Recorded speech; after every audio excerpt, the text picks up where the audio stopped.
So, Jack, you deleted a YouTube account with 600,000 subscribers. You just deleted it. You nuked it off the face of the earth. Why did you do that? I love the no intro. That's so good. And it's so good for the meta of content creation. Like you just go straight for the hook. We don't need Straight for the hook. intro. None. Yeah. I did. So we did that probably November of 23. We had built up our subscriber base since I started Snapback. So call it like 2018, probably posted some random sports stuff. COVID, posted a lot of video game content, was in a Madden league with like Hollywood Brown, Derwin James, Joe Mixon. So that content performed well. Posted a couple of Top Shot videos. And because there was no content on Top Shot, those blew up. And so that kind of like gained. So essentially, we're at like 30K subs throughout the history of Snapback. And, but it was such a segmented audience. And, in content creation, like you kind of got to niche down, or at least people need to know what they're coming to your stuff for. And then we grew from 30 to 600K off shorts because YouTube released YouTube Shorts. But we were just doing like aggregated sports highlights or like funny UGC And content. you were already optimized for short form content because of Snapchat, right? Yeah. So we knew that game. We knew how to create, but we weren't even creating like original content. Like we were literally taking LaMelo Ball highlights, packaging them, and then posting them. So we weren't monetizing, but the growth was crazy. I mean, we were growing 10K subs in a day at some point. So we get to 600K. I recognize, with TikTok and short form vertical, like you need long form content. You need podcasts. You need to be able to speak to your audience for a longer extended period of time. And so that's when I said, all right, let's attack this long form YouTube content. And so we posted, a few videos from our Thursday night tour, and then we get like 400 views and then 300 views. And we've got like full editing team flying to Kansas City, videoing, it's like a very expensive process to get 400 views. So we tested with formats, we tested with thumbnails, still no success. And the moment that I kind of knew that we needed to scrap the channel, because we went like 6 months, and deep down, I feel like I knew, but I did want to test and see if the algorithm could kind of find its audience. Right. We won the Kentucky Derby. We had, horizontal footage for it. We put together a video and it got 2,000 views. And at that point, I was like, if literally filming front row of winning the Kentucky Derby is getting 2K views, like this channel has no shot. So we scrapped the channel. We started posting on the new channel. And I would say the third or fourth video got like 10K views. And I was like, pretty quickly vindicated. It also helped that along that time period, we had started Punchline with Marlon. So I had seen what starting a new YouTube channel from scratch, making the content all about one thing looked like. And so it gave me confidence to know, like, all right, if you do this the right way, you can grow on YouTube. So now we're like 16-ish months down the line. We're at a little over 50K subs. Our floor for videos, I would say is like 10K if it's like a really, just one that doesn't work. Any standard video is going to get 30 to 40,000. And then really good content, like when we went to Brazil and kind of did, a video on what that looked like, that got 450K. So we're really in like the YouTube meta. And then, bringing it full circle, we still do post shorts, but the shorts are directly related to the content that we're doing. They're kind of the chapters of that long form book per video. So like if we go to a Chiefs game, maybe the whole video is about that experience, but then we'll do a short form of like what the food was like, or, what anything funny that happened during the game, or, going to the bookstore on our college tour. So I still do think shorts are valuable. They just have to be related. And we see that across like podcasts. Like podcast clipping has been such a good driver for long form. I mean, podcast clipping is the meta. That is like exactly most podcasts now. I would assume more people consume podcast snippets on Instagram, TikTok, YouTube Shorts, Twitter, whatever, than consume the full. Like, I always think of this example.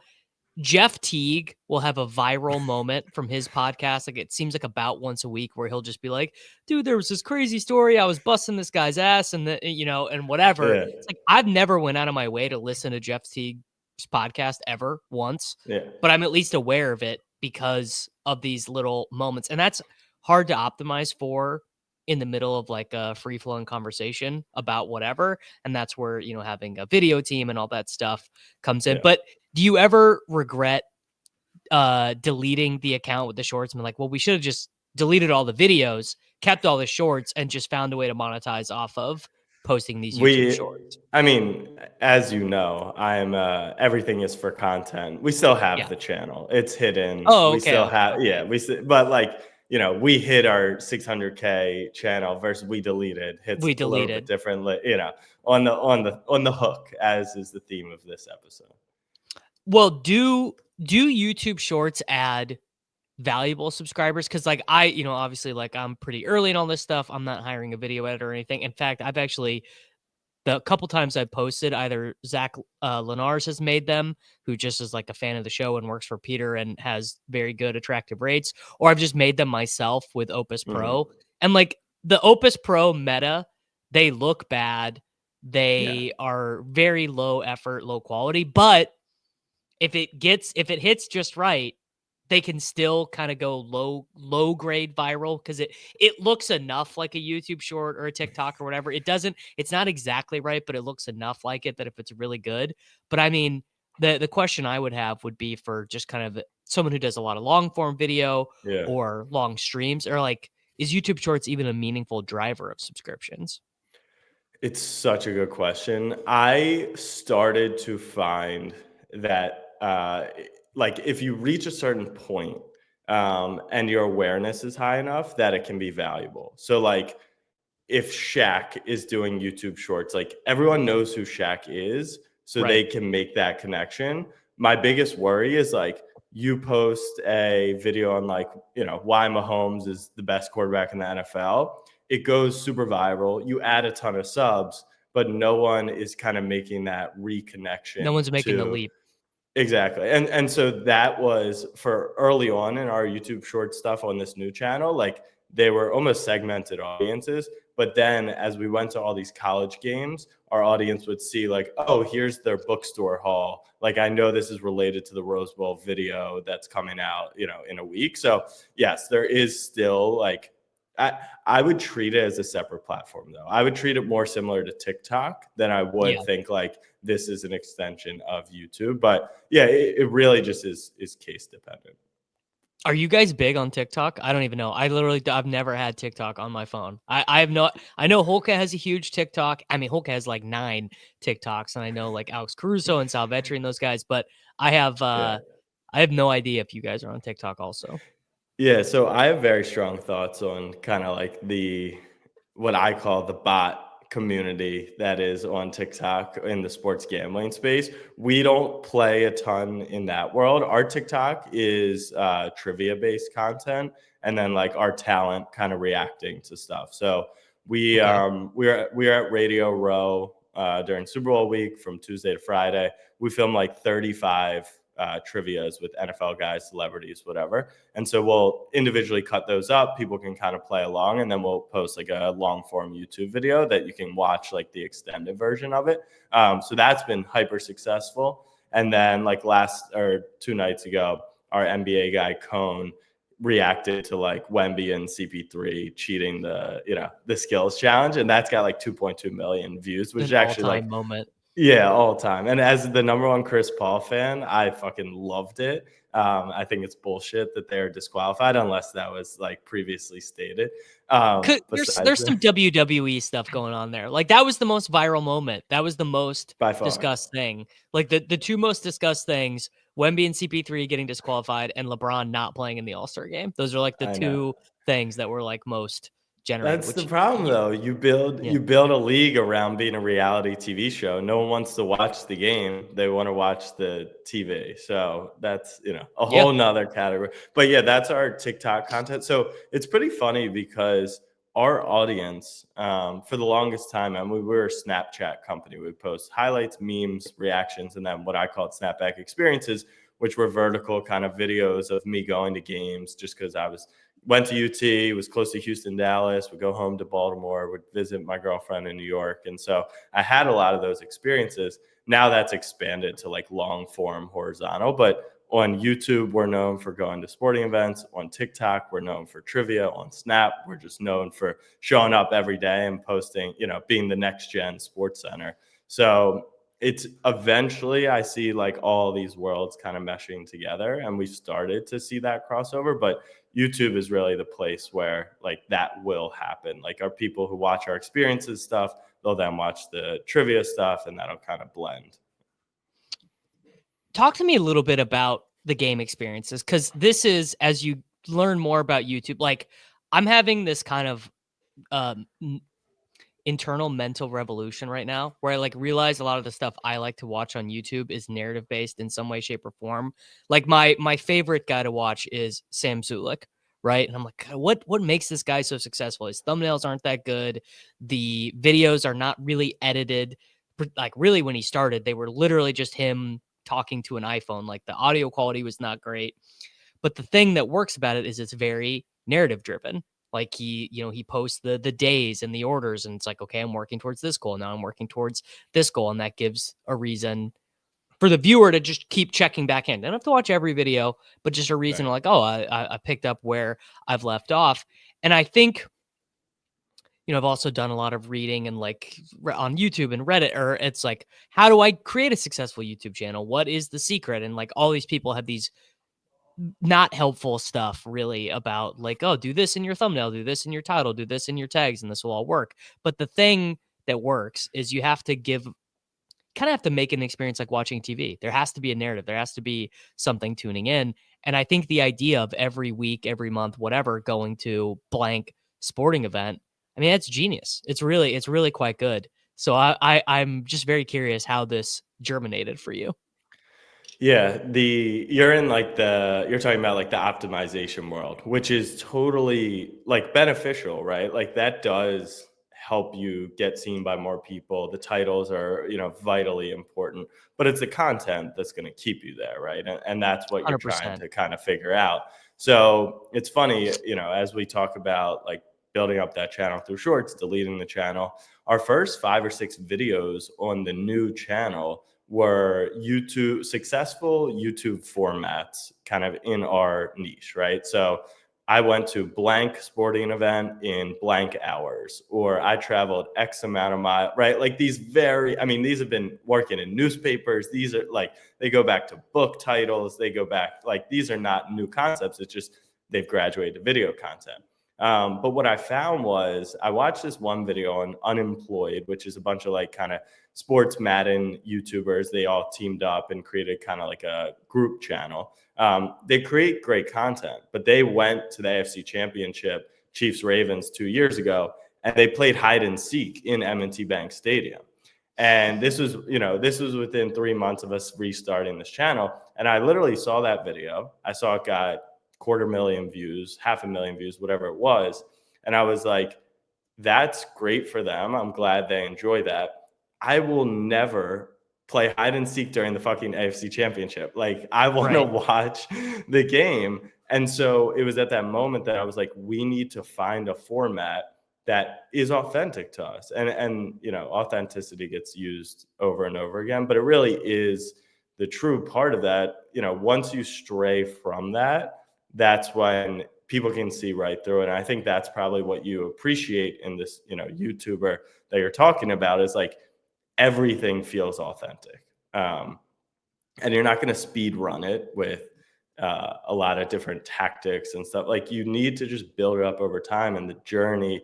So going to sporting events was something like I genuinely fucking love being in the stands at sporting events, trying new stadiums. And our goal is to find the best sports experience in the world, not the best game, but like the overall experience. And like when I think about the NFL going to Australia and us going to Japan for baseball, or, the World Cup, like all these different events, like I get so excited about it. And so I think that helped. And then what was really nice was we found a format that we paired with it that seemed to have resonate with the audience. And so that was probably our biggest win last year, was we walked away being like, all right, we know a format that works for us, that's unique to us, that we're not copying Jesser or MMG or the top kind of like sports YouTubers. We're really doing our own thing. Well, and the sports YouTube space is so interesting because it's so highly competitive, and there is stuff that is bad that succeeds. There's stuff that is really good that is totally hidden, and it could be hidden because of thumbnails or titling or what, I mean, a billion reasons, but it is so competitive. And the I mean, this is kind of just general in life, but like to succeed, you have to earn some loyalty. I mean, that is just true. That could be true if you are insurance salesman. That could be true if you're an accountant. It just doesn't matter. And, a lot of my friends are very successful in social media, whatever. Peter's very successful. Mayo's really successful. And it's, some of these guys have like tips and tricks like, oh, do this with your thumbnails. Don't do that. Like, whatever. But like at the end of the day, it really is people just kind of have to like you. And that is such an interesting and honestly unfortunate thing. Cause you probably get this a lot, Jack. People ask you like, oh, I really want a career in sports. I really want a career in fantasy. I really want to do DFS content or whatever. And they always kind of ask me like, oh, what would you do? What steps would you take? And at the end of the day, I mean, I think being likable in this sports basically is like that is the meta. Being likable is kind of like the number one. Yeah. That's really interesting because I once again I talk about like this dichotomy of all the platforms of Snapback and like what we're known for.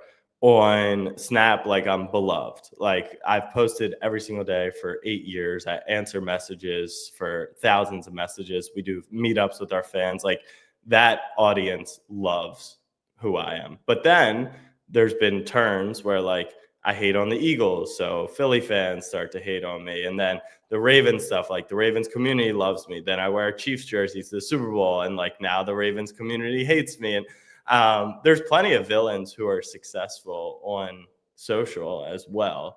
I think the meta is, when you talk about those people who are asking, like, what would you do? I would do two things. One, actually want to create this content and be able to create it for like 10 years. Like we're in the content creation creator economy era. So people are thinking like monetization. I didn't monetize my stuff for 2 years because I was like, this is just me talking sports. Like I'm having Right. fun. I enjoy this. I just wanted to have a platform to go back and forth with people because there's nothing lonelier than having 3 followers and tweeting about, the Ravens game and no one responding back. Right. Like this, Right. that's what I'm looking for. So all these people who want to get into DFS, what they're really asking is like, what's the quickest way that I can make this my full-time job and monetize it, right? And that's 100%. not what it's about. It's almost like saying, like how you go up to an NFL player, how would you go to the NFL? And looking for a response that's like, here's a 6-month plan to speed run making it to the NFL. Like it's no different. So I think that's number one. And then number two is taking that long-term vision. Everyone told me like what I did wasn't scalable. And it probably wasn't because I would answer like 100 messages a day. And so for the first 2 years, I'm gaining, what is that? 70,000 people who are going to remember that message forever. And, oh, you responded to me. And that, like no big company is going to do that, but especially in a world of like fantasy or sports betting where you don't need 1 million followers. You need like that 1,000 super fans, right? Who want to pay you $10 a month. And that you can respond to 1,000 people within, Easily. I don't know, 50 days, like, and create 1,000 relationships. And so I think that was a huge kind of game changer. And we've always, like, my DMs are always open. I answer fans all the time. It's harder now, but like we respond to as many comments as we can. And it's because people think like, all right, why would you do a fam meetup? You meet 18 people at this Lions game, but that person, like when I meet them, they're locked in for life, right? That's the loyalty that you're talking about. And so, I've been to some Steelers games and we do the meetups and, they literally come up. It's like, fuck you, but let's take a picture. Right. So there is that loyalty that comes from doing all that. Well, I mean, and I guess to be fair, you are a pretty good villain. And I guess this is more in my experience of you. Cause it's so funny the way that I've interacted with you has mostly been on Twitter, which is like the Yeah. least important probably for your business, I would assume. Like like Twitter, you're just vibing. You're just Jack Settleman there. You're not Well, Snapback I'm Jack. glad I'm glad you pointed that out because my Twitter profile is actually kind of resembles what that early YouTube looked like, which is like I've got some NFT crypto Top Shop followers, I've got some Ravens followers, I've got some Mhm. Snapback followers, I've got just friend, right? And the most optimal way to build on social is like pick a lane, like be this guy. When they land on your profile, they know exactly what you do, what you're going to talk about. Like that is standard across TikTok, YouTube, Twitter, whatever. I don't like that. And honestly, I think it lends to kind of like my longevity in this space because, okay, if trick shots got old, right? A lot of those shotters, like they don't know where to pivot. Like T Jazz, right? He was like a trick shotter for like 7 years. And then finally he's like creeping out of that or, field goal kicking or whatever. And so I just share like all parts of my life. And I don't really care if me tweeting out like a picture of my morning journal gets 4 likes. Like I'm not in it for the impression game, but also that authenticity and like being who you are on social, I also like lends to. And that's what I've always loved about your content. Is like, yes, you post about like I know pretty much what I'm getting from you, Yeah. but but at the same time, like I know it really is you, and you're not optimizing for those things. And so then you look at like an Alex Caruso, a Sal Vetri, like those are the optimization kings, right? Like they've figured out the playbook. They only play by that playbook. But like if they were to have to pivot, like if sports betting, died tomorrow or whatever, they would have to figure out something else to optimize. And that's not the sign of like a creator who's going to have longevity. They're kind of like one hit wonders to a degree. Yeah, that's kind of interesting. I've never thought about it that way. But I guess what they would say, I guess I don't know Alex. I do know Sal a little bit. I think what Sal would say would be, I'm not learning the skill of like football or basketball or whatever right now. That's totally secondary. I'm learning the skill of like running a business, scaling a business, creating marketing funnels. And if this goes away, I'll do whatever, Exactly. X, Y, or Z. Exactly. Yeah. Yeah. Which is kind of And that's interesting. fine. No, that's fine if that's like what they enjoy. But I know a bunch of people, these bots that I'm talking about, they go into TikTok and they get it. It's like aggressive hook. I'm going to pay for your mom's Christmas present with this parlay. Here's why this is absolutely hitting, because it hit 3 of the last 5 times, which is absolutely fucking ridiculous. Here's the free line on Underdog. Use my code, and here's the last pick. That's just optimization. None of them like making the picks. None of them care. They don't care if it wins. They only care if it wins because then more people sign up. Like it's a disgusting, game. So it's just not what I want. Like I would burn out if that. And so I've seen all these kids, they've started to burn out because it's just so much. And then they lose, and then they get killed in the comment section. They don't know how to deal with that. Like it's just an ugly game that I have no interest in playing. So we optimize where we see fit, but like we don't play an optimization game. We actually create like real content. Yeah, it's kind of interesting. Like I had Holka on last week, who's done both. He's done the live streams. He's done I'm going to bring Davis and Pete and these guys on every week. And then he left the industry for a couple years, and he was actually head of content for Cody Sanchez, who I don't Yeah. know anything about her, but you Yeah. probably Yeah. like he was like her like head, and he was like, you know what? I can take what I learned here and go back to TikTok and make a fucking killing. And I've always talked about this with Joe. Like he enjoys the game inside the game Right. more than I do. Like, about being like, oh, I'm going to set up this fucking sick email funnel. No one is going to be better than me at like turning a click into a first time deposit than me, which don't get me wrong, is definitely a more monetarily valuable skill than what I'm Yeah. currently bringing to the table. There's no question about it. And Joe actually gave me some great advice last week on like some like thumbnail things, and like he really gets No, it. they're great. They're great. But I know that is just not what I want to do every day. Like I love turning on a stream for 4 hours and just ripping best ball teams. Like that is like for me like what gets me out of Yeah. bed in the morning, and like writing YouTube scripts and shit like that is, I don't know. Do you guys do any scripted type stuff? We're experimenting a little bit. So we do vaguely script our stuff, intros definitely for our experiences stuff, and then I want to work on like getting better at storytelling. Like for example, our Super Bowl video, the theme and the title ended up being like, "Is it worth going to the Super Bowl?" And then we kind of write an intro, and then we just enjoy the experience, and then kind of at the end recap it.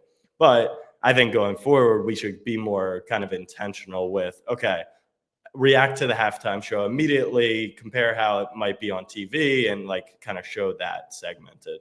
And then right now, we are going to use a format that really works well for us, which is like we've been to every international game. Like, so we've been to Germany, Brazil, Mexico City, and in London. So we were going to do like, we went to every international game and ranked them because that format just crushes for us. But Yeah. I encouraged our team to think like, let's instead use those experiences, use our knowledge to write more of like a storytelling piece on like what the future of the NFL looks like. So here's what it was like going to these four. Here's like their expansion plans. Like, could there really be a Super Bowl in a different country in the future? Like, is this capitalism? Is this the football trying to take over the world? Like, so that stuff we're just playing around with because at the end of the day, like I know that format's going to work, the recap stuff, but it doesn't really get my juices flowing as much as being like, I don't know, 5 years down the line, we look back on a video and being like, we literally predicted this shit, or we were so wrong. Right. And like, look how, so yeah, we're starting to play around with being more, storytelling based and creating, it's creating content. Like what they're doing is not creating content, it's optimizing, a video. And I enjoy creating content. What you said, you like turning on a stream and streaming for 4 hours. You will die, you will burn out if you don't love it. And 100%. and that's the biggest thing. So if I want to do this forever, which was the goal, I had to find a format that I wanted to do and I still get excited about. What is the demographics of people that watch your shit? I mean, I'm assuming it's like 18 to 25-year-old guys, which Yeah, is, I we mean, it's a very valuable demographic. Yeah, we call it like the 18 to 34. We've definitely got some sub 18. We've definitely got some. I mean, there was YouTube definitely skews older. TikTok probably right in that middle ground, and then Snap. Everyone assumes because we're on Snap that it was super young, and it Yeah. was. But we've been doing this for 8 years. So even if Right. a 15-year-old kid, was watching us, like he's now 23, and we've gotten a lot of those kind of stories of like, oh, I was watching you in middle school and now I'm in college, which really just makes me feel fucking old. But Right. every league, every business, every team who talks about, oh, we want that age demo, we're like, hello, like we have them, right? On a silver platter, ready for you. And I think that's why like NASCAR and Premier Lacrosse League and like all the leagues kind of want to work with us because they want that audience. But then again, like YouTube, we post our Texas A&M, Michigan, Ohio State like rivalry video. We did a meetup the day or the next game in Dallas, and like some 55-year-old firefighter like came and said, "What up?" He was like, "I watched your video, I loved it, wanted to meet you guys." So yeah, it's all ranges, but since we are primarily social media, pretty much all, it's going to be people who are on social, which has started to open up in age, but obviously it skews younger than TV and those types of audiences. Yeah. The YouTube thing is so interesting because I assume it's like only like kids that watch YouTube, but it's not true. Like everyone, there's kind of been this really powerful post COVID thing, and I guess I can't speak to women's YouTube viewing habits. All I know is my wife like literally would rather die than subscribe to a popular YouTuber. She'd be like, no, I'm not doing that. But young men, I guess I'm still in this 18 to 34 demographic. I'm 32 years Hanging old. So on, I'm hanging hanging on. I'm hanging in there. I would say TV I watch in a given week, maybe I'll watch 90 minutes of television in a given week, but I'm probably watching 90 to 120 minutes of of YouTube a day. And part of that is like, oh, you can kind of have it on in the background. You don't need to be like 100% locked in. You can come in, out. It's kind of like a podcast. You have YouTube Premium on your phone. You can listen to it while you walk the dog, things like that. And I've been having this thought, I wonder if we start to see some of these huge TV companies, movie studios and stuff like, oh, we have this huge budget for, I don't know, Captain America, let's say. Why don't we just do an 8-minute, you basically skit with all the primary actors in here? It's 8 minutes. It's basically like an Easter egg from the movie or whatever to promote it. And we're just going to put it on our YouTube channel. We're not going to put it on streaming. We're not going to try and sell Paramount Plus or Disney Plus or whatever. We're just putting it on YouTube. I've been thinking, like, why would they not do that? Why would you not be trying to? Because the other thing about YouTube is it's the best search engine in the world. It's more effective now than Google, because Google has just been so ruined by AI and they're tweaking the algorithm. Like Google, like barely works. So I'm wondering if that time is coming. And I think if I was hired to consult with like Paramount or whatever, I'd be like, we should be having our shit on YouTube weekly, probably. So one of our employees, our head of operations, he's got I should probably know, but let's call it like a 7-year-old daughter. And so a few weeks into the job, he was watching our stuff on YouTube on the TV, and she was like, "Oh," blah, blah, blah. And he was like, "Yeah, I know him." And she was like, "What? Like you know someone on On the YouTube?" TV. Yeah. On the TV. Yeah. And so what I've been trying to tell people, because YouTube's our biggest bet. It's where I'm putting all our stuff. Like I just believe in that platform. That platform's not going away. I'm so bullish on it. Not only is it gradually, this was actually the first time I had seen it in the data, which was fucking crazy. Our most recent Super Bowl video, 54% watched on TV. Like not even like 20 up to 26%, like over half of the audience. So that behavior is already happening because everyone's got a smart TV. Number two, the next generation, they're not going to even know what cable is. YouTube TV, unless YouTube TV is like $400 a month, which is what I think we're pacing for pretty soon. But they're going to assume like YouTube, like they're not even going to know YouTube versus YouTube TV. It's going to be the same experience. So you've got all that. And then like we're investing a ton in our YouTube, right? So each video we film, we probably have like $3 to $5 grand in expenses, and that's before talent fees. I mean, everyone's under salary, and then our video editing and thumbnails, so whatever.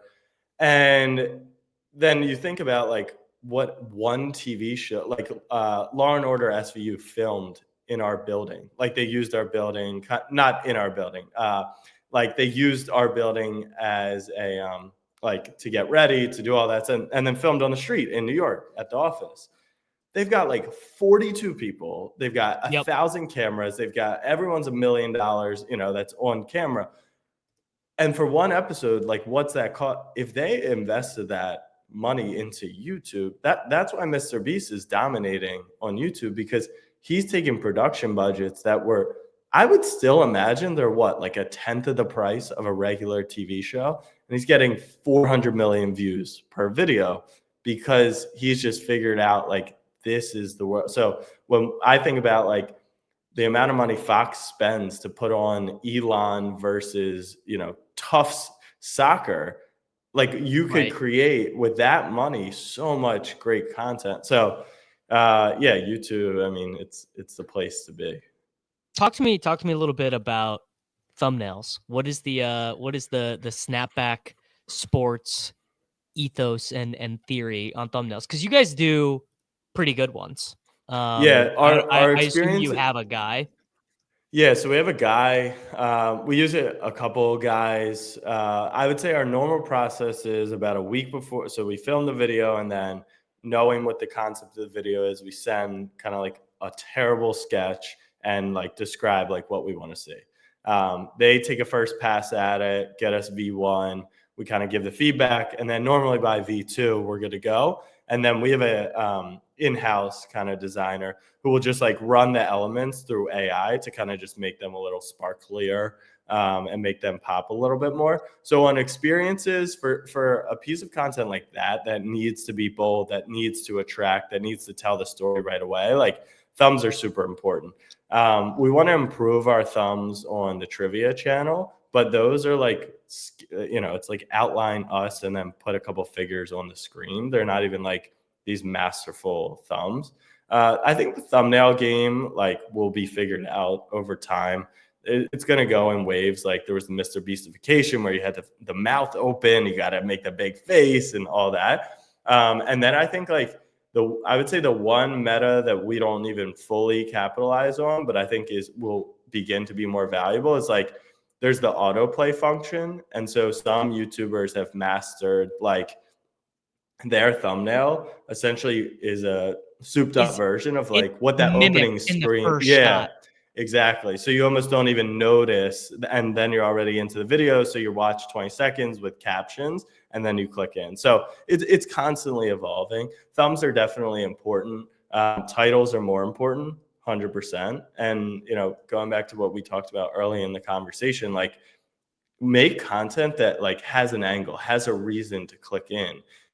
We did a video, so we got really hot over the summer where we put Casey in a canoe outside of the Giant Stadium, and like he, went in McCovey Cove going for a baseball, and like banger thumbnail, great title. And so we got really hot, and we got a little bit lazy because when Messi came for Copa this summer, we were like, we're going to watch Messi, thinking Messi would carry.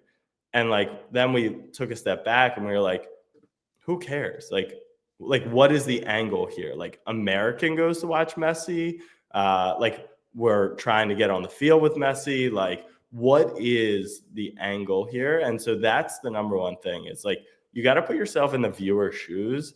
And sometimes content creators get too deep and they're like, oh, of course someone's going to want to watch this. But like, would you watch that if it wasn't your own content? And so that's something that we're always thinking about. Yeah, I literally just have your page pulled up right now, and they are very good. So your Yeah. guy Yeah, they're does good. pretty good work. Let's well, actually talk to me about titles a little bit, because something that I see that is very funny is you can tell just from checking your homepage what the new phrase of the week or driver of the week is. So it's just very funny. I watched like all of like Jeff Nippard's YouTube videos, and the one that he did this last week was like $10 versus $10,000. Does it make a difference in bodybuilding or whatever? Yeah. And you guys have one right here, the $10 seat, the $10,000 seat at Yeah. the stadium, because it really is all. If like you're listening to this, why did you click on this podcast with me and Jack? Maybe you just really like me, maybe you really like Jack, whatever, and you would have clicked on it if it just said Jack Settleman podcast. But probably if you made it this far into it, maybe you left it on playing in the background, but probably something about whatever I titled this or whatever I end up doing with the thumbnail, you probably were like, "Oh, all right, seems Yeah. interesting," or whatever. The I feel like thumbnails are like, okay, you need the high res image, you need some brightness, you need some saturation. There's got to have some good text or whatever to draw people in. Titles feel more difficult to me because it's kind of like, do you lie? You should lie a little bit to get the clickbait, but you can't lie too much because then when they click on it, they're going to click off. Like titles, I feel like are very difficult. Yeah. Title, I mean, they're difficult and they're the most valuable. So that's why the correlation exists. I mean, based on if we were to just stop it right now, I would make the title something like uh tips from a YouTuber who restarted their channel from scratch, It's got to be or deleted. It has to be yeah. deleted. Yeah. Yeah, exactly. So titles, it's funny, we filmed that video. It didn't do great to start. And then the YouTube world kind of picked up on it, and just YouTube algo loves that format. So that was one of our worst performing videos in like the first 3 days. And then I think that $10 versus whatever the title is definitely helped out. But it was a format we didn't really love to do. And like we walked away from that video being like, this isn't really us. Like it's decent content. We went to the Big 12 championship game. Like no one would give a shit. So we kind of like squeezed it in there. But yeah, title, I mean, one format that really we found, and it's niche dependent, but like obviously there'll be some crossover, is like, this is what blank is really like. So for Yeah. Brazil, like this is what the Brazil NFL game was really like. When we posted that video with the title and the thumbnail, before we even got a single view, we were like, this is it. Like based on what we know the content is, how we showed it, title, like that was, and we just felt really good about that. And then you'll have some like the Messi video where it's like we didn't really show what it's like enough, and the thumb doesn't match the title as much. Yeah, title, especially on like podcast content on Punchline, we struggle with this all the time. It's Yeah. like there's so much that's covered. Do you just draw people in and then they're looking for that specific segment? Do you and we found we did a lot of listing or like serial lists. And then a tricky part of that was Marlon and us, we didn't really want to attract just the Ravens audience, but we're also conscious of like who's most likely to listen to this. It's Ravens stuff. So when we had a really nuanced conversation about like Dak Prescott and how Marlon would think about, his contract as a teammate, or like something that wasn't Ravens related, that I found was really interesting, versus like just him, recapping their game against the Chargers. What goes first? Is it like Ravens beat Chargers, or is it like Dak Prescott? And just knowing your audience is important, but then you kind of like bottleneck yourself into, okay, you get on this hamster wheel of, all right, it's Ravens, and then you end up, and it's just a Ravens show, right? And you've lost a little bit of that. So yeah, you just got to be conscious of like, what's going to drive people, but do you want that to drive people? And so, it's that angel and devil in your head of like, all right, I know I could get more views here, but like, are those even views I want? Well, the thing you don't want is you don't want the view click off after 17 seconds like that. I mean, it'll That too. kill your video. Um, I think like timestamps are kind of the way around that. So like you title it the clickbait thing or whatever to draw the people in, and then you have the timestamps. Like if someone's like, "Oh, I really do just want to see Marlon Humphrey talking about Dak Prescott," then I'm gonna Yeah. click ahead to that part. All right, let's the last thing here that I kind of want to cover is sports betting, because sports betting is so fascinating in our culture right now. It's so prevalent. You literally, if your mind is attuned to it, you're going to see it everywhere. You're going to see the ads. You're going to see our boys at Underdog. You're going to see their stuff everywhere. Fantasy football. You open up your fantasy football app. Maybe Yahoo doesn't have sports betting ads, but I bet it probably does. ESPN app is going to give you ESPN bet.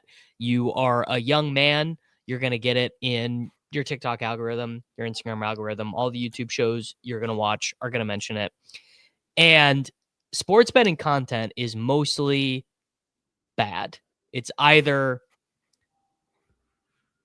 so the content obviously that's the worst are like the pick sellers, the dub club pick sellers, the parlay. Like nothing breaks my mind more than parlay culture. Like they're like, I get this on my Twitter for you tab, which I honestly try not to check because it's so bad for my mental health. But anytime I do, it'll be these people who like, there's just this whole separate culture I'm not a part of around like 9-leg same game parlays for basketball Yeah. games. It's really Yeah. insane. And something that I really admire about your stuff is it's definitely sports betting related. And you have the picket, you're the head of winning at Underdog and stuff. But no one would ever be like, "Oh man, I'm gonna tell Jack he's gonna fucking win, and I'm gonna pay my mortgage with this." But also not at the same point. This is a no shot bet that can't win. This is so stupid. So I guess just kind of what is your philosophy or your internal perspective on sports betting content? Yeah, I would say the trickiest part, and we struggle with this all the time, is like the nature of sports betting, which is non-evergreen content, really Yes. makes content creation around it very difficult, right? Hmm. And that is what, I'm kind of looking at the industry like, and why I'm, bullish on Underdog. And I really hope what Jeremy has always said comes to fruition. Like, build me games to storytell. Sports betting is storytelling around a game, and just going higher, lower, or just going same game parlay, like that isn't what I want to do. I want to play games. That's why we love best ball. Like there's so much storytelling and there's thought and there's evergreen content around it. So it's not necessarily all on the sports bettor and content creators fault. It's just a difficult world, right? Because it's so quick turn. And by the time you're onto the second half bet, or the next play bet. So I think we just need more games and more optionality. No one has built really anything in the industry in a really long time. So that's point one. Number two, I mean, it's just, I don't even know what to say. Like if we know, but like if you're tailing these handicappers and like I have friends, genuine friends, in our office, and like for a period of time, they didn't even understand that by betting a prop at like 5 o'clock, because they went over that line in 3 of their last 5, like you're betting into the shark. I mean, it's like comical to talk about because I feel like I have to say it on here and like you're like, yeah, I know. But like No, but people don't know. People right, they don't don't know that know. like betting a line at 5 p.m. is not the same as betting it at 10 p.m. the night before when it was released. Like they don't Yeah. even get, or they'll be like, you'll see this every so often. There'll be like a social media graphic that will come out like without a price listed. They'll be like, I like Dak Prescott higher passing yards. I like CeeDee Lamb to score a touchdown, and I like Jalen Hurts on the other side to score a rushing touchdown. No price listed. No price, just take these numbers, good to whatever. Yeah, just bet it. It's crazy. And so like Underdog, it's really good. Early days Underdog, what made me comfortable promoting them was the multiplier. I think they can call them odds. Like you could correlate. And so you actually could find some expected value. Now that they've killed correlation, we've kind of changed our tune to a degree, which is like, guys, I'm playing this because I like to have fun, because Yes. because Underdog is friendly still with boosts and they've got specials, and I enjoy being on their platform. We like working with them. They also up level our content, which we create for you guys. Like there's a lot more elements. And then I think like Pickett is interesting because they really are trying to show you the best line. And so that's why I always loved working with Pickett. So yeah, it's just crazy to me. I mean, I started my job at Action Network. I've been in this world forever. So I just know like what good bets are and what EV is. And but then the craziest part about that is like, I know when bet NFL sides, right? You bet them Tuesday morning, Monday morning when the openers come Right. out, because you could actually find some value there. I still bet my stuff Sunday at 11 o'clock. Like I just open the app and I kind of go through and like that, because that's genuinely like what I want to do. 100%.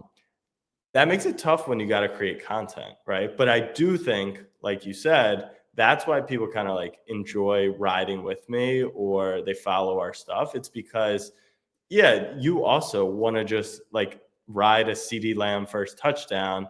Yeah, maybe the market is down, 10 cents on it because we should have bet it on Thursday. But that's not like why we're betting CeeDee Lamb. And if you're taking CeeDee Lamb first touchdown, you're probably not expecting to win money over time. You're just trying to have a good time. So I think that's kind of like the trickiness of the industry is the way we behave is closer to that, but the way content creation is needed is closer to putting out your picks the night before, doing all that research. And really, it's not research. Like these guys are using these sites that like they've just been smashed to, like the lines have been smashed to. I could go on and on about that, but Well, yeah, it's a tricky the industry. EV grinders, the people who are like, I'm a pro sport, they'll be like, they look at someone like me and be like, the fuck are you doing? Like, this is stupid. This is helping no one. And I'm like, you guys don't understand the sort of, without sports betting, if DraftKings and FanDuel and Underdog decided to go away right now, they were like, you know what? we made enough money. We're all going to go retire. We're all going to go be monks. We're just so rich. That's it. It's done. I'm telling you, the sort of crumble across all major North American sports leagues, you guys would be fucking stunned. And I am part of that apparatus. Jack is part of that apparatus. Your favorite YouTuber is part of that apparatus because it's all these marketing deals. It keeps everyone locked in. And there's a real appetite for content for these things out there. And also, like, it's kind of just, and I assume you feel similarly about this. Like, I'm not going to advertise something I'm not doing or not using. So when I tweet out an underdog entry or I do like my Friday show with a bunch of pick'ems, I'm not hiding how much I'm putting down on each one. I'm not being like, I'm the best sports bettor in the world. These are guaranteed winners. If you don't hit your money back. I'm like, I'm putting $10 on this 8-leg DFS champions pick'em entry because I think it's fun and I think I'm like at least directionally accurate. And honestly, sports betting Twitter, I know I just said parlay culture is the worst. I actually think those people are at least stupid. Like, at least those people have the excuse of being stupid. But the really smart people who are like EV grinders who just spend all day on Twitter complaining about Taylor Mathis. I mean, just please try and contribute something to society, bro. Like, sports gambling Twitter, Jack, it is the worst. It is the worst place. It's bad. And it's funny. It's been bad for like 6 years. So I'm not very bullish on it improving over time. Whereas, I'm like partially aware of poker Twitter. Obviously, that's a cesspool. Poker Twitter's pretty bad. Yeah. It's a cesspool, but it feels like more thoughtful stuff can kind of like squeak its way through. Like, well, poker players are smarter. Exactly. In my opinion. Exactly. So the one last thing I'll say on like, the sports betting ecosystem is my hot take is I actually think parlays are the thing that should be promoted. And so the reason for that is because I think all the people who convince you that if you join their Discord and buy their picks that they're going to win over time, when they are literally they are losing sports bettor. Anyone who is selling their picks on Dub Club is a losing sports bettor. If you're a winning sports bettor, you would just bet it. Maybe there's 1% who are genuinely limited. Probably 1%. I'll give you 1% of Dub Clubs. They're probably winners. I'll give you 1%. And they're limited, and because of that, you can sell your picks. But besides that, right? So you're just promoting something that you might have gone on a hot streak, but you're going to lose over time. But parlays, I actually think, like, promote them and then promote putting $5 on it. Promote 100%. Like the point of sports betting is for entertainment. It makes that's why I bet first touchdown. That's why I round robin stuff. That's why I play first touchdown, parlay. Like, I want $10 on this bet to win 10,000. And when it loses, I'm all good. I'm not thinking about that $10. The real issue is I give you Michigan plus 2.5. I give you Ohio State minus 8.5. And I go 4-3. And then I posted that, I went 4-3, but we all know you paid minus 128 here, minus 112 here. And you actually lost half a unit. But I'm telling you to bet $100 units. So now you've lost $50 in a day. When I'm saying just play, $3 $5 parlays, which are supposed to be for entertainment, for fun. So that's like my hot take on the industry is I actually don't mind it. The only obviously blurred lines are when like DraftKings and FanDuel, obviously they're going to promote these parlays because their hold on them is insane. It's insane. It's insane. Like, they're holding 40, 50% on some of these parlays. So are we confusing people to be like, here's the one that sucks, which is probably the best content that's come out, but it's the worst betting, is like the ladder stuff and playing the minus, because he'll play like 3 minus 480 legs that add up to minus 110, but the hold on that is still like 20-30%. Just take like the straight bet, take the minus 110, pick a side. So, and then he's encouraging you to like put 100 on it because he's going to turn into 10,000 over the course of 10 days. So yeah, it's a tricky industry, and obviously knowing like how everything's done within gives us enlightenment to it. But like you said, the majority of people, they genuinely have no clue how any of this stuff works. You know what? I guess that's really the issue is like, I don't even really have a problem with an adult with their own money making their own choices as long as they're entering into it with full knowledge of what they're doing. But there are plenty of people who have been led to believe that these 8-leg same game parlays are plus EV, or that like you could be like directionally accurate, like, oh, you get a good number. Like I use the unabated tools to like, like basically like line shop and be like, oh, this one's off from underdog, so I'm gonna go play this on underdog, Yeah. whatever. So at least I can tell myself like, oh, this is like probably like Ed Miller calls it like, if you get the hold low enough, you can kind of just like bet a hunch, and you're not like losing hand over fist. But the issue is people just don't know. They don't know. They straight up just do not know what they're doing, and they like think it's good, or they think they're like they've got an edge. I don't know. I guess it's the public school system's problem. I Well, don't know. that I think that's the trickiest part. Is your favorite TikTok capper, do they genuinely think they are doing something, like they're That going to might be win the worse. That might be worse. Thinking you're giving away good picks versus knowingly scamming people. Who's to say what's worse? That's what I'm saying. Is like I would love to hear in the comment section, like, what do we think is worse? Is the person who they go on prop, what's the tool that they all use, like prop bot, or it's something prop. There's odds jam. There's unabated has the screen gambling. There's a bunch of them. No, Odds this jam is is the literally really big one. like they'll go on like prize picks and they'll see that like Jaren Jackson's gone over 21 points in 3 of the last 5, and they'll like actually Oh, reference sure. that, right? Yeah. And so Okay. they'll be like, well, he hits this 60% of his last 5. And then they'll think like, okay, that is indicative of like this game, as if like the sports books don't factor in anything else. It's just that number. And then they're giving out good advice, or they genuinely know what they're doing and they're just trying to get people to sign up. Like, let us know in the comments section what you guys think is worse. It's kind of the sad state of affairs, and it's something that I've been pushed on internally, not from Underdog, from like our own employees. Like, hey Jack, you see how much these guys are making? I'm like, we're not doing that. We're either trying to give out genuine good advice. So we film like a YouTube series, which is like betting NFL openers.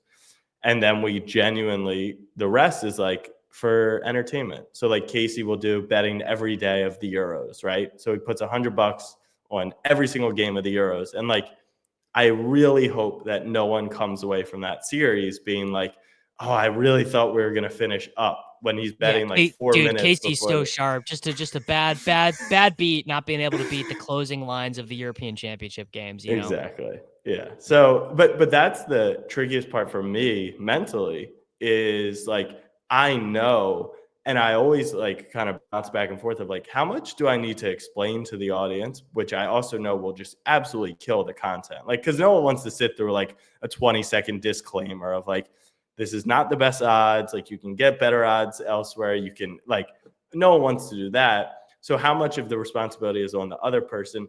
I personally think it is on the consumer, on the user. Like, if I was giving out weightlifting advice, like I probably would recommend, like, you should probably go do research other places and then learn, 100%. instead of just like having one person tell you everything.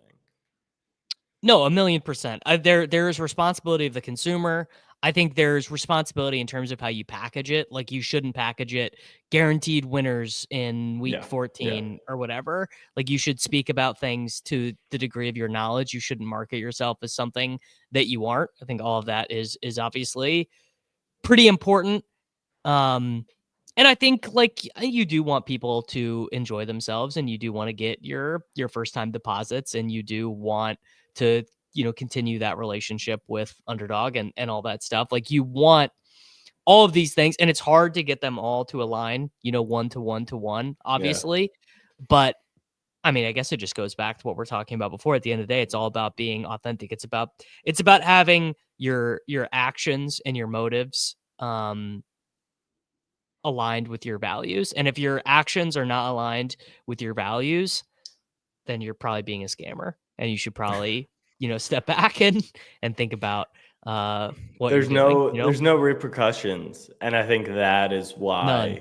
why, I genuinely wish, I just did a ad for Crown Royal during Super Bowl week, and the laundry list of stuff that you get sent, and like there's a literal like commission who will follow my account for the next 48 hours after and before the event and before my social posts go live, making sure I mark hashtag ad, making sure that my audience is age gated. Like there's so much that goes into alcohol just because that industry has been around forever.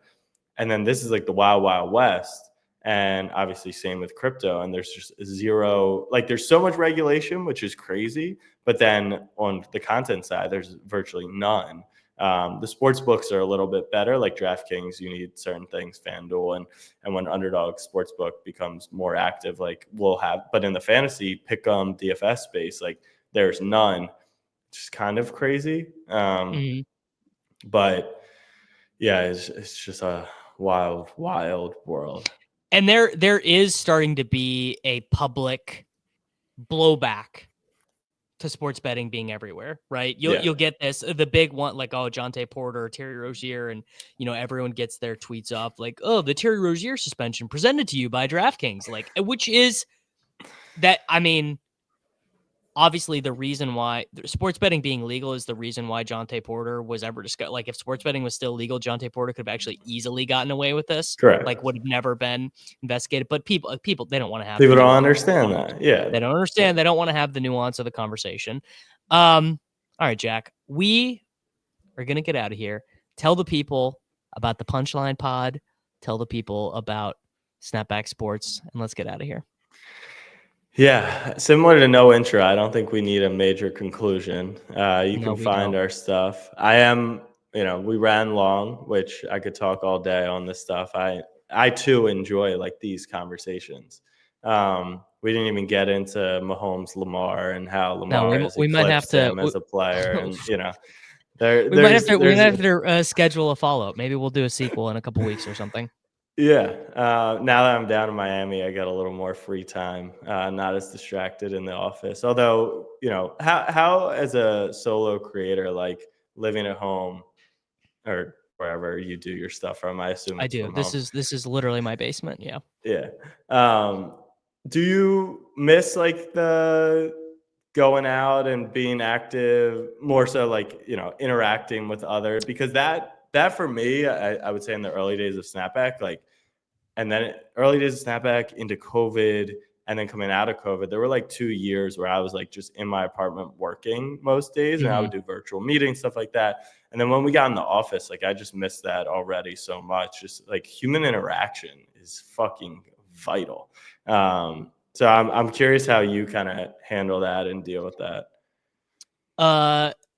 I mean, very simple. My outing for the day is going to the gym.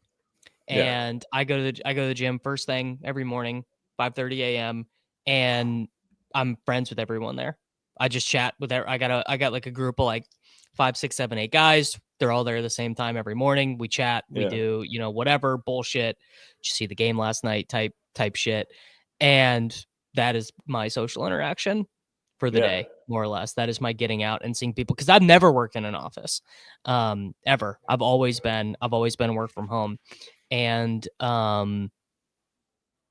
without like there like COVID times, like, yeah, like, dude, I was not leaving the house. Like, not good. I moved to where I live now from Kansas City, and all my friends and everything are still there, like my high school friends, my college friends, and everything.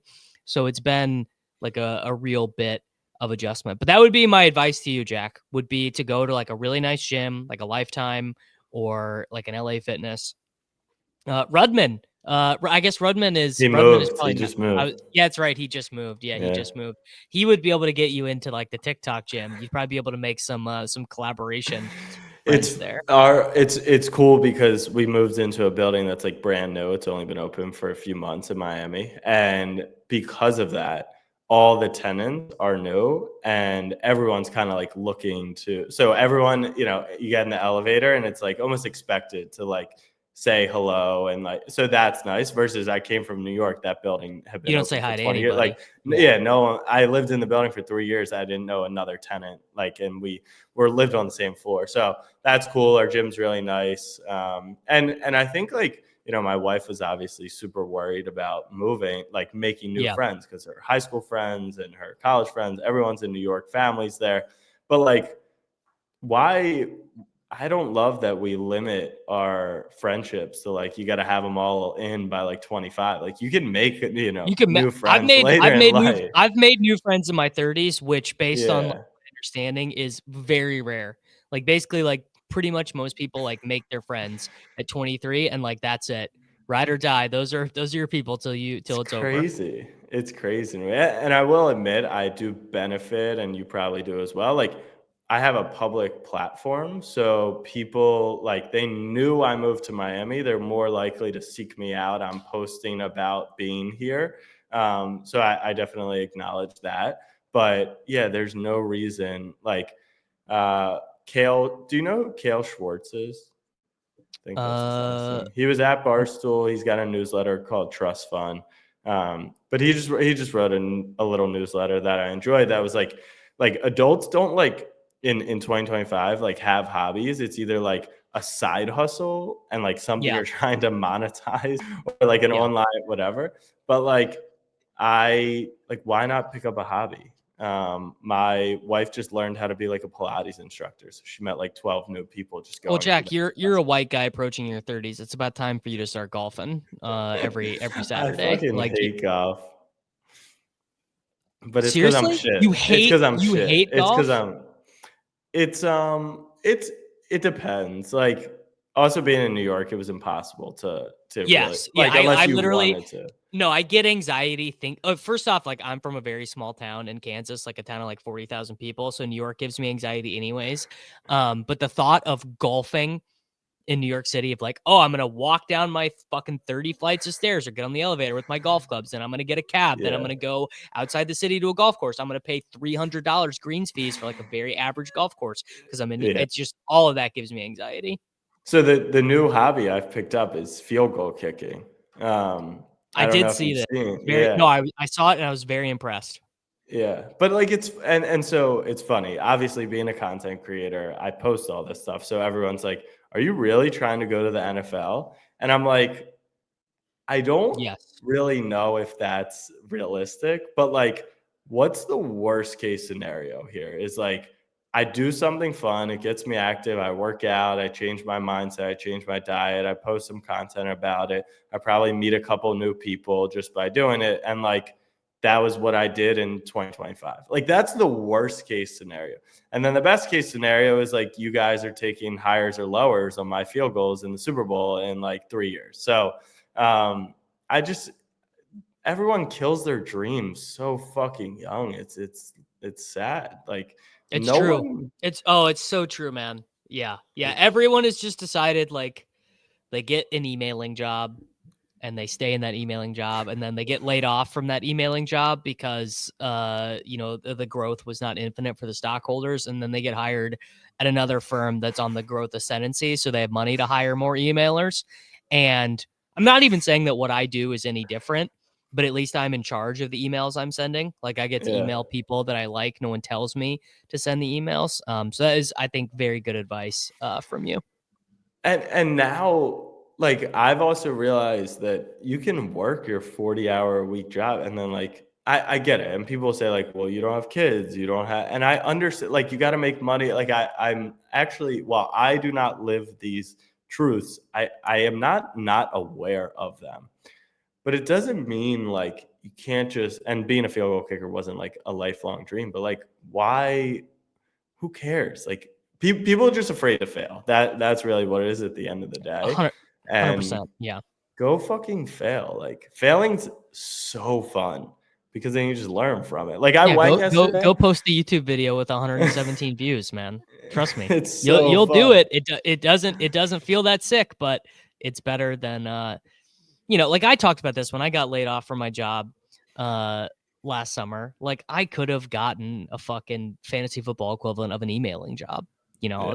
Maybe would have taken a couple months to figure out, but someone would have had me eventually. And I was just like, you know what? I don't have kids right now. So like if you're going to do it, this is the only time in your life that it's Right. going to happen. There will be no other time to do it other than now. Well, that was the big discussion with Hallie and I, and like she was like, if we don't move, we're not moving to Florida unless like before we have kids because we want to figure out where we want to have kids.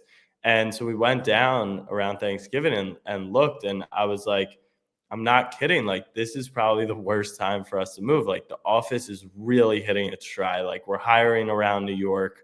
Our trivia content's really performing well. Being in the office is so good for the business. Like the easy route was definitely to stay. And so I was just like, fuck it. Like, I just kind of want to go. Like, I've wanted to go to Florida. There is no good time.